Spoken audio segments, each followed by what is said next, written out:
कृष्णस्यासीद सखा कश्चिद ब्राह्मणो ब्रह्मवेत्तमा विरक्त इंद्रियार्थेषु प्रशांतात्मा जितेंद्रिय।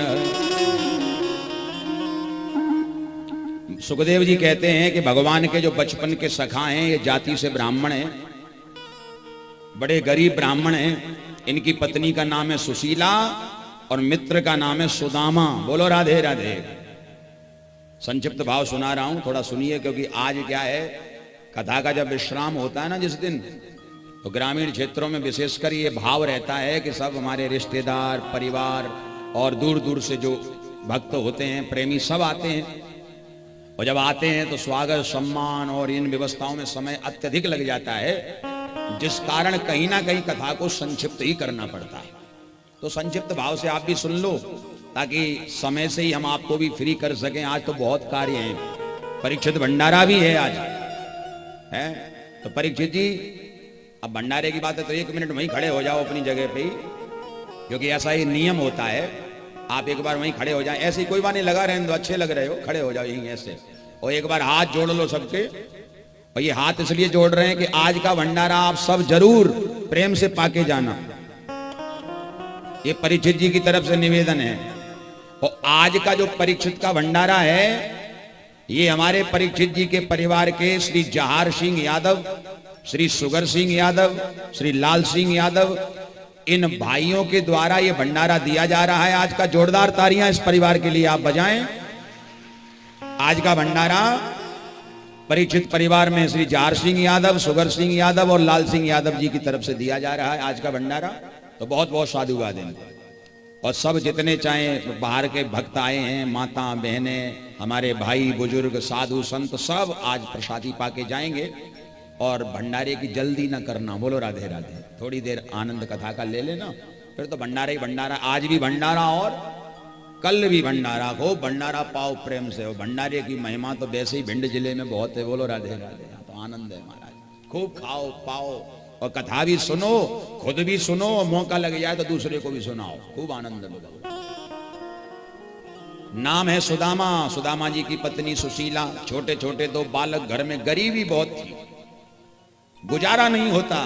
तब एक दिन सुशीला जी ने कहा कि हमने सुना है कि आपके बचपन के मित्र भगवान श्री कृष्ण आजकल द्वारिका के राजा बन गए हैं, तो आप उनसे मिलने क्यों नहीं जाते।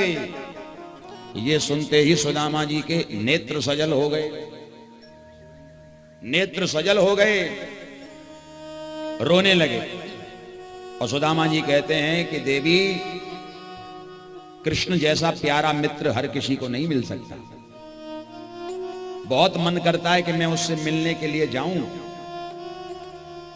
पर जब जब मिलने का मन बनाता हूं तो मन में एक ही बात आती है कि घर में इतनी गरीबी है कि हम तो बच्चों का पेट नहीं भर पा रहे हैं, और मित्र के घर पहली बार जाएंगे तो खाली हाथ नहीं जाना चाहिए, तो मैं भेंट में क्या लेकर के जाऊं। रोने लगे सुदामा जी। तब सुशीला जी ने 4 घरों में पड़ोसियों के यहां जाकर के सुबह से शाम तक काम किया, मेहनत करी, मजदूरी करी, और उन 4 पड़ोसियों के घर से एक एक मुट्ठी चावल मिला। 4 मुट्ठी चावल, कोई टूटा चावल है, कोई साबुत चावल है। ऐसे 4 मुट्ठी चावलों को लेकर सुशीला जी आई, अपने साड़ी का पल्लू फाड़ा, क्योंकि घर में कपड़ा भी नहीं था, और पल्लू में वो चावल बांधे, एक पोटली बना करके सुदामा जी को दे दी कि ये चावल ले जाओ द्वारिकाधीश को भेंट में देना, कि यही हमारी तरफ से भेंट है। और भैया, गरीब व्यक्ति के हाथ से एक फूल भी प्राप्त हो जाए तो व्यक्ति को संतुष्ट हो जाना चाहिए, क्योंकि गरीब व्यक्ति जब भी कुछ आपको प्रदान करता है तो वो हृदय से देता है। उसके मन में आता है कि वैसे मैं ज्यादा तो कुछ नहीं दे सकता, पर जितना भी दूं उतना वो प्रेम से देता है, हृदय से देता है, भाव से देता है। मैं कहता हूं कोई 11,000 दे बड़ा आदमी, और गरीब पर 11 रुपए बने तो वो 11 रुपए 11 लाख के बराबर हो जाते हैं। बोलो राधे राधे। उसका भाव होता है, उसका प्रेम होता है। 4 मुट्ठी चावल महाराज लिए, बगल में दबाए और सुशीला जी ने कहा आप जा तो रहे हो, पर एक कृपा करना, द्वारिकाधीश से एक बात जरूर कह देना। क्या? कि 1 मास 2 पाख में और 2 एकादशी होए, पर हमारे घर गोपाल जू नित्य एकादशी हो। हमें रोज एकादशी का व्रत करना पड़ता है, इतनी बात भगवान से जरूर कह देना। सुदामा जी चल पड़े और जैसे एक नदी के किनारे आए तो वहां नाव लगी हुई है और भगवान श्री बांके बिहारी स्वयं केवट बन के, मल्लाह बन के बैठे। सुदामा ने हाथ जोड़ के कहा क्यों भैया, क्या आप मुझे इस नदी के पार उतार सकते हैं? भगवान ने कहा कि भैया मेरा तो काम ही सबको पार उतारने का है, आओ मेरी नाव में, मैं आपको भी पार उतार दूं। सुदामा जी की आंखों में आंसू आ गए। एक बात आपसे कहूं, समाज में गरीबी नाम की जो चीज है ना, ये बहुत बड़ा अभिशाप है। आपके पास जब धन होता है, पैसा होता है, तो दूर रहने वाले अपरिचित लोग भी हमारे परिचित हो जाते हैं। पैसा जेब में होता है तो समाज में भी आपका सम्मान बढ़ जाता है। लेकिन साहब, जीवन में जिस दिन गरीबी का प्रवेश होता है तो अन्य संसारियों की कौन चर्चा करे, परिवार वाले ही किनारा कर जाते हैं, परिवार भी छोड़ देता है उस व्यक्ति को। गरीब आदमी को कोई पूछता नहीं है, गरीब का कोई समाज में सम्मान नहीं करता। और जब जब गरीब के जीवन में कुछ भी देने की बात आती है तो गरीब मात्र आंसू दे सकता है, उसके पास केवल आंसू हैं, आंसू के अलावा कुछ नहीं है। सुदामा को लगा कि मैं नाव में बैठूंगा तो बैठने पर कोई ना कोई उतराई में देना पड़ेगा कुछ ना कुछ, तो आंसू आ गए आंख में। भगवान बोले क्या हुआ? बोले भैया मैं नाव में नहीं बैठ सकता। क्यों? अरे जो लोग नाव में बैठते होंगे वो उतरने के बाद आपको उतराई में कुछ भेंट देते होंगे, पर भैया मैं तो बहुत गरीब ब्राह्मण हूं, मेरे पास देने के लिए कुछ नहीं है। ब्राह्मण हूं, आशीर्वाद दे सकता हूं और कुछ नहीं है।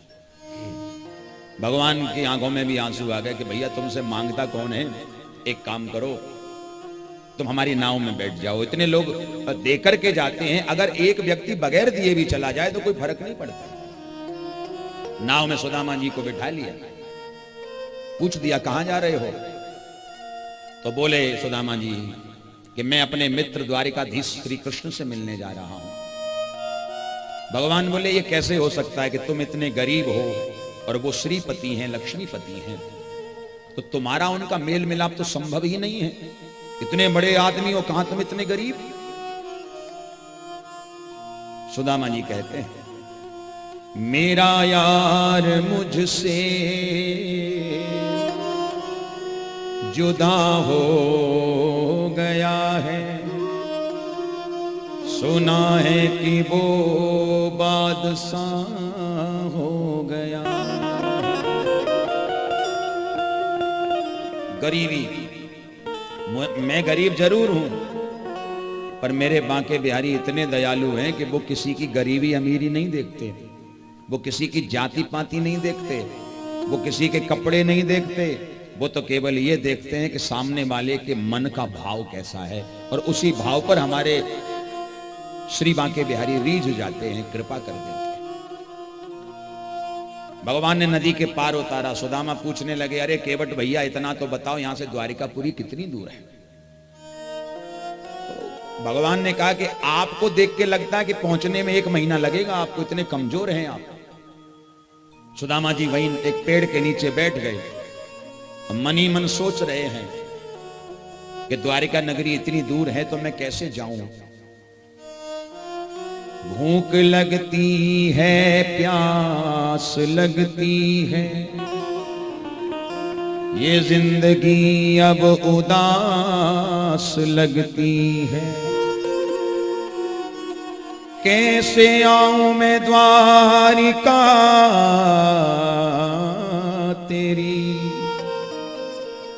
क्योंकि आस भी अब निराश लगती है।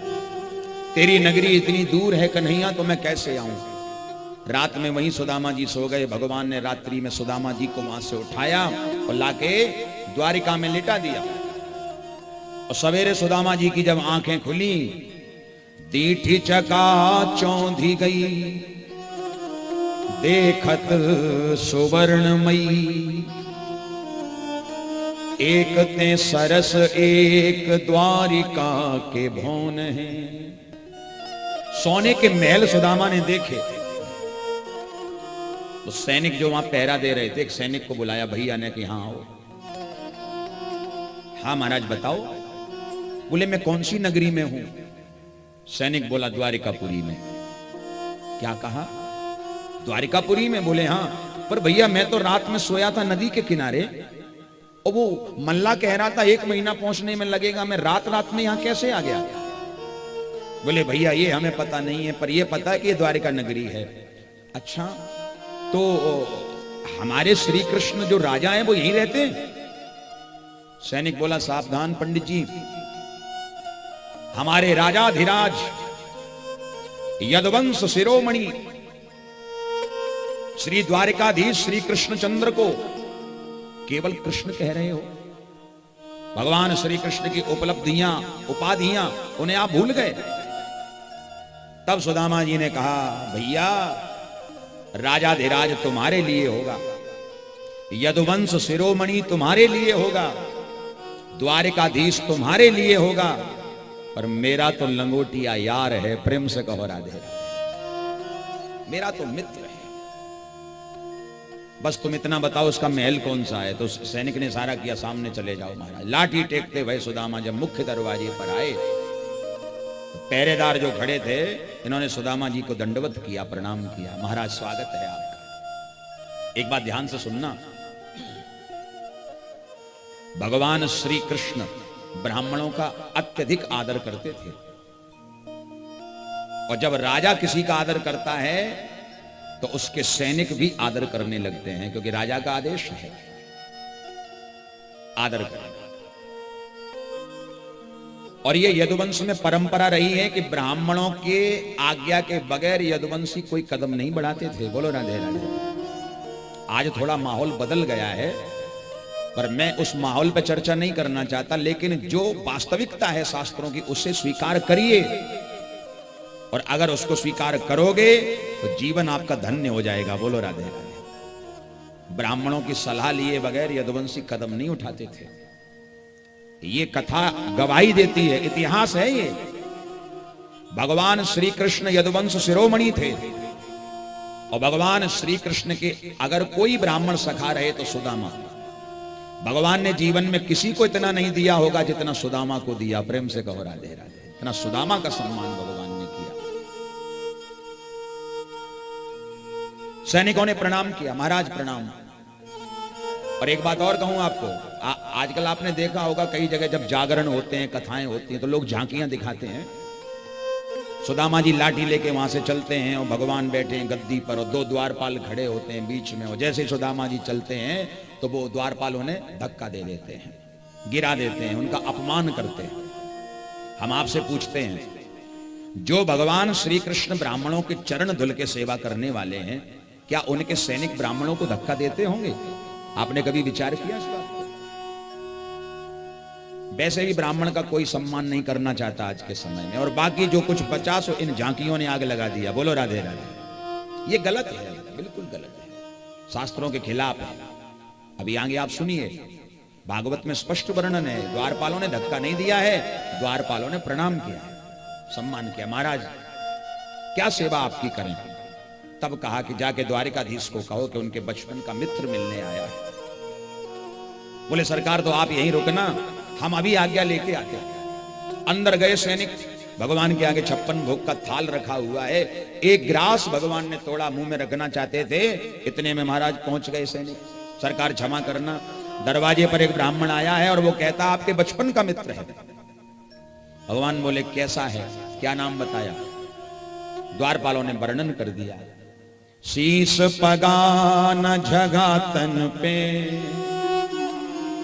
प्रभु जाने को आही बसो के ही ग्रामा। धोती फटी सी लटी दुपटी और पाय उपाहन की नहीं सामा।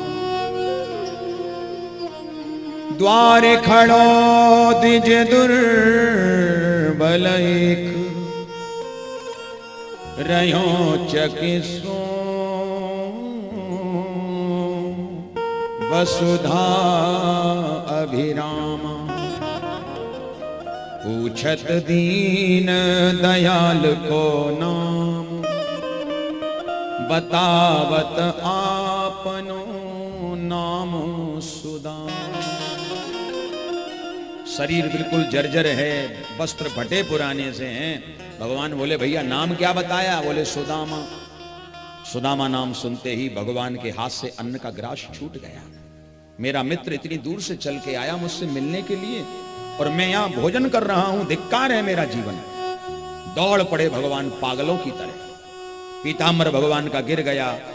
रुक्मणी जी ने देखा कि आज भगवान को क्या हुआ है, आज हमारे ठाकुर जी को हुआ क्या है कि आज भगवान जो है इस ब्राह्मण का नाम सुनते पागलों की तरह दौड़ पड़े। किमनेन कृतम पुण्यम अवधूतेन भिक्षुणा श्रियाहीनेन लोकेस्मिन् गरिहितेन धमेन च। इस अवधूत ने ऐसा कौन सा सुंदर कृत्य किया है कि जो त्रिलोकीनाथ भगवान श्री कृष्ण नाम सुनते ही दौड़ पड़े। फिर विचार आया लक्ष्मी रुक्मणी को कि ये ब्राह्मणों के चरण धुलते हैं, तो महाराज जो है एक परात में पानी भर के पीछे पीछे रुक्मणी जी दौड़ी। भगवान ने एक देहरी को पार किया, दूसरी देहरी को पार किया।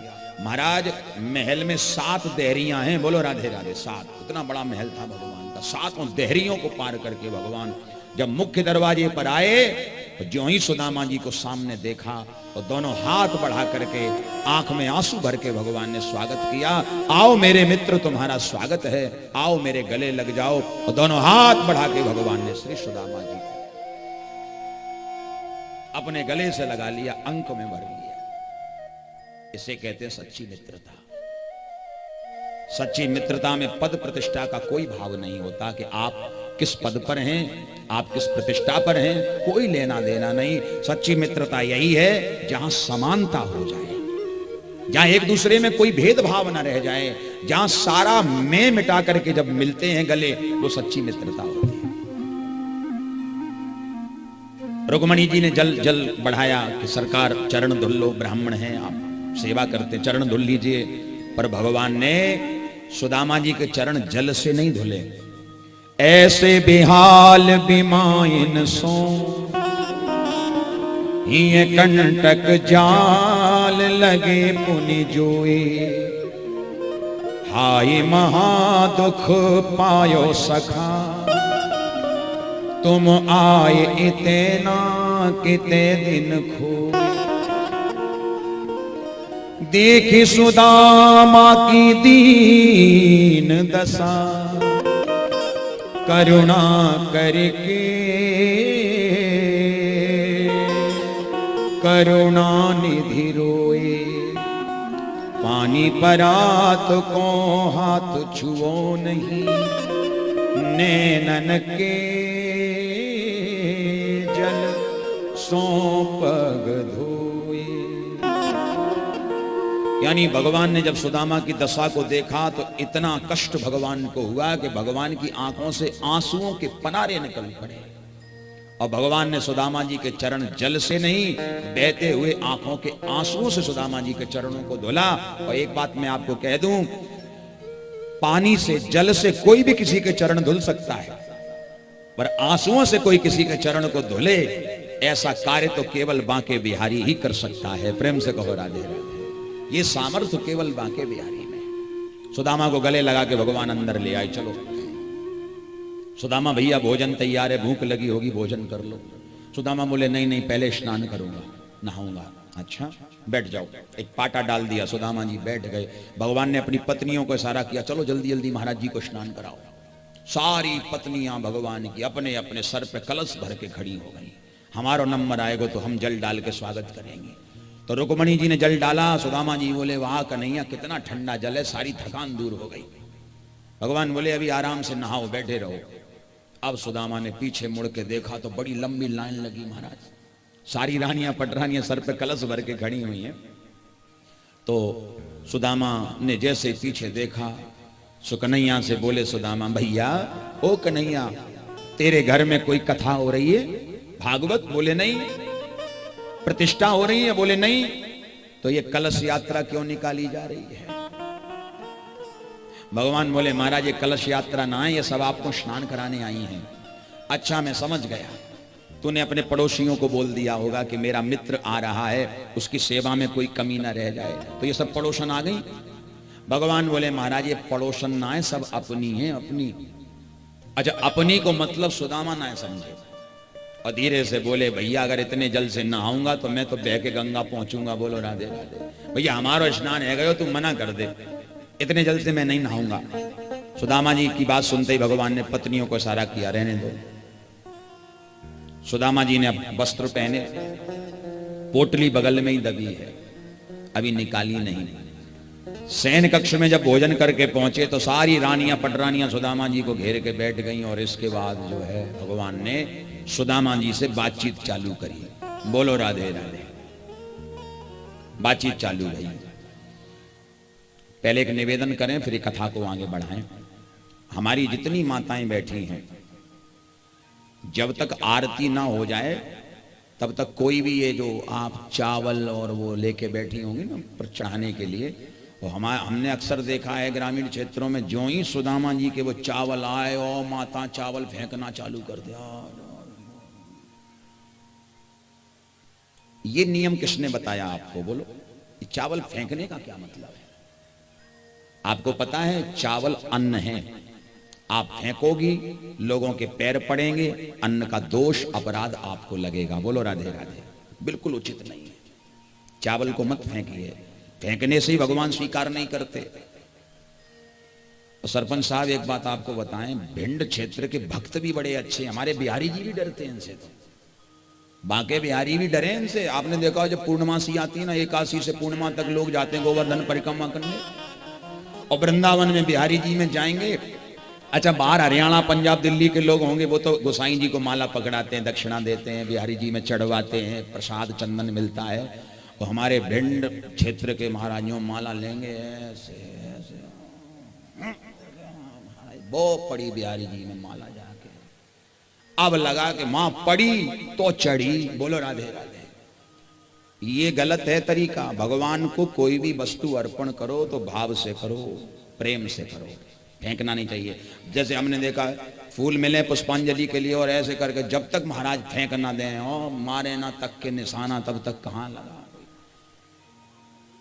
फेंकिए मत, अपराध है, अपमान है। जैसे भोजन कोई आपको कराए और थाली ऐसे फेंक के मारे आपको, लो खाओ, अच्छा लगेगा? बोलो नहीं।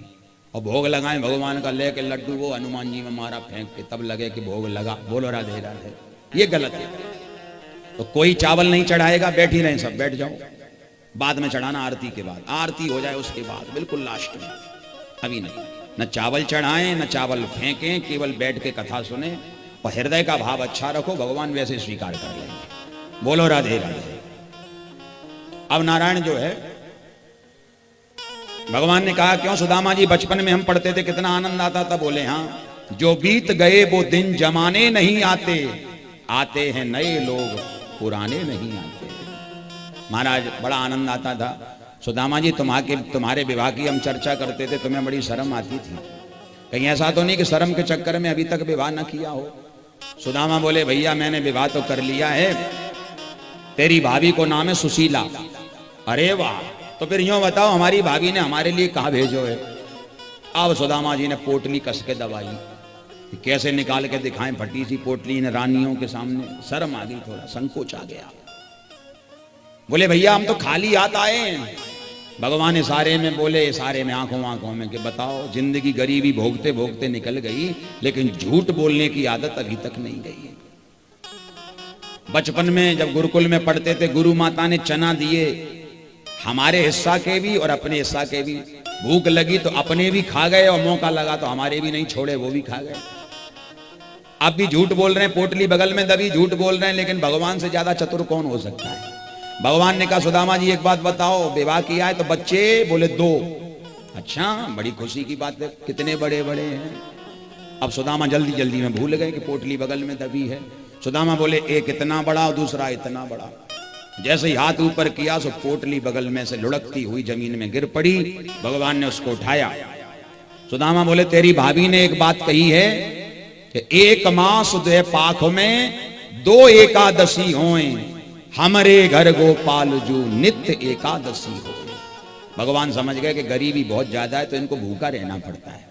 भगवान ने पोटली खोली, चावलों पे नजर गई, टूटे साबुत हर तरह के चावल। भगवान समझ गए कि चावल भी इनके अपने घर के नहीं है, क्योंकि एक घर का चावल एक जैसा होता है, कोई अलग अलग है। भगवान समझ गए हमारे लिए भेंट भी मजदूरी करके लाई गई है। भगवान से रहा नहीं गया, इतना भाव उन चावलों में दिखा। भगवान ने 1 मुट्ठी चावल भरे, पत्रम पुष्पम फलम तोयम यो में भक्त्या प्रियक्षति। इस भाव से महाराज मुख में चावल डाले और 1 मुट्ठी चावल खाते ही भगवान ने सुदामा जी को 2 लोकों की संपत्ति प्रदान कर दी। बोलो राधे राधे। और सुशीला जी को समाचार भेज दिया, होनी थी सो हो गई और अब ना ऐसी होए, और भाभी तुम्हारे भवन में नित्य द्वादशी होए। बोलो राधे राधे। सोने के सुंदर महल द्वारिका जैसे बनाए भगवान ने, बनवा दिए विश्वकर्मा के द्वारा। सुदामापुरी बनवाई। वाह। तो सुदामापुरी का निर्माण हुआ। सुदामा जी कुछ दिन रुके और जब चले आशीर्वाद दे के अपने नगर में पहुंचे तो सोने के महल बने देखे। सुदामा मंदिर देख डरे, यहां तो थी मेरी छोटी झोपड़िया, कंचन महल खड़े। सुदामा मंदिर देख डरे। एक सैनिक को पूछा, भैया कौन सी नगरी में आ गए हम? बोले सुदामापुरी। सुदामा जी बोले सुदामा तो हमारो ही नाम है, हमारी नगरी तो सपने में भी नहीं बन सकती, हम तो इतने गरीब ब्राह्मण हैं। अच्छा एक बात बताओ, यहाँ हमारी झोंपड़ी थी, उसमें हमारी पत्नी बच्चे रहते थे, किधर गए? सैनिक बोला सरकार हम तो ड्यूटी करने वाले हैं, सेवा करने वाले, जहां लगा दिया तैनात कर दिया वहीं खड़े हो जाते, अब हमें क्या पता किसका महल और किसकी झोंपड़ी। सुदामा बेचारे लाठी लेके वहीं बैठ गए। सर सुदामा जी ने पकड़ लिया और सुदामा जी बोले अच्छे पड़े जा द्वारिकाधीश के चक्कर में। एक मड़ैया थी बाको भी पतो ना है, और एक लुगैया थी बाको भी पतो ना है। प्रेम से बोलो राधे राधे। दोनों ही चले गए, जाने कहां चले गए। तब सुशीला जी निकल के सामने आई, सुशीला जी का दर्शन किया। अब तो सुशीला बदली बदली लग रही है, बढ़िया कीमती साड़ी पहन रखी है महाराज। सोने की बात तो छोड़ो, डायमंड सेट पहन रखे हैं। बोलो राधे राधे। हीरे के सेट। देखते रह गए सुदामा, ये सब क्या है? बोले द्वारिकाधीश की कृपा है। सुदामा बोले तेरे ऊपर द्वारिकाधीश ने खूब ही कृपा करी, हम तो जैसे खाली हाथ गए वैसे ही खाली हाथ वापस आ गए।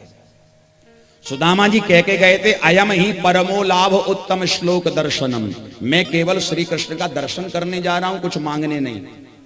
और सुशीला जी ने 4 मुट्ठी चावल भेज के 4 पुरुषार्थ मांगे, धर्म अर्थ काम और मोक्ष। तो जाकी रही भावना जैसी।